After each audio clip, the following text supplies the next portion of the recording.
মহানায়ক উত্তম কুমার অভিনীত সমস্ত সিনেমার নামগুলি নিয়ে আজ আমি উত্তম কুমার স্মরণে একটি ছোট্ট চিঠি পাঠ করে শোনাচ্ছি। শুরু করছি। প্রিয়তমা বিপাশা, সবার উপরে তোমাকে দিলাম আমার রক্ততিলক অভিনন্দন। অন্নপূর্ণার মন্দিরে বিকালে ভোরের ফুল কুড়োতে গিয়ে আমি হারানো সুর খুঁজে পেলাম।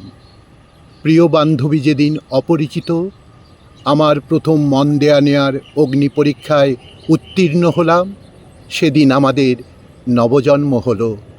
সুখ সারি আমাদের আলোর ঠিকানায় পৌঁছে দিল। আমাদের এতদিনের জীবন জিজ্ঞাসার রৌদ্র ছায়ায় মিলেমিশে একাকার হয়ে গেল। তারপর মন নিয়ে খেলতে খেলতে তুমি একদিন হলে রাজনন্দিনীর মতো।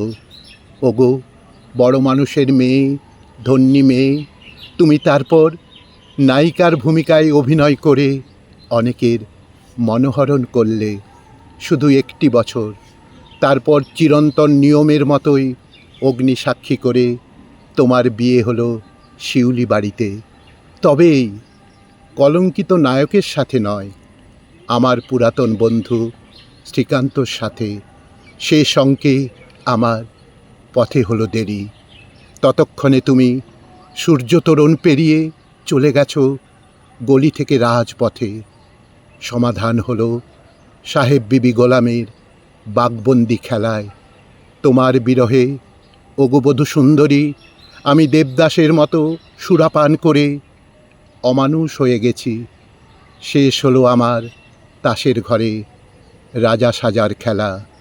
মাঝে মাঝে মনে হয় সাথীহারা আমি সন্ন্যাসী রাজা হয়ে সদানন্দের মেলায় চলে যায়।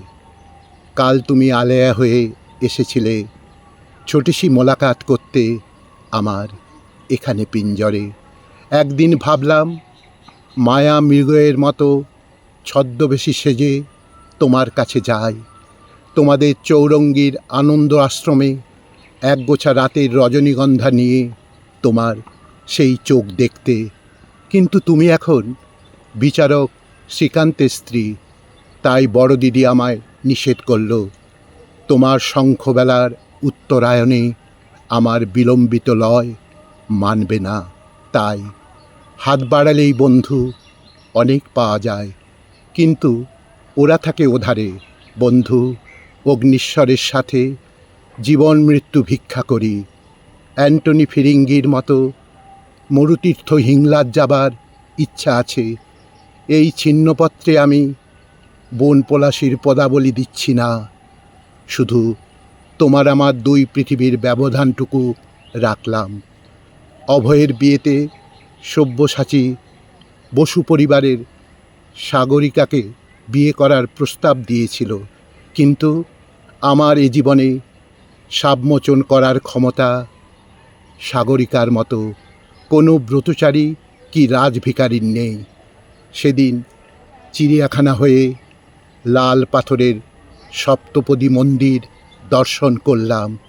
ওখানে ঝিন্দের বন্দি 7 নম্বর কয়েদি 74.5 বছরের রাজদ্রোহী রায়কমলের সাথে কমললতাকে দেখলাম।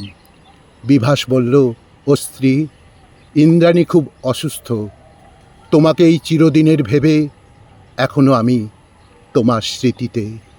কলঙ্কিনী কঙ্কাবতী, তুমি শিল্পী হলে বুঝতে আমার মতো তন্দ্রাহীন নায়কের ব্যথা। বিদায়। ইতি কলঙ্কিত নায়ক।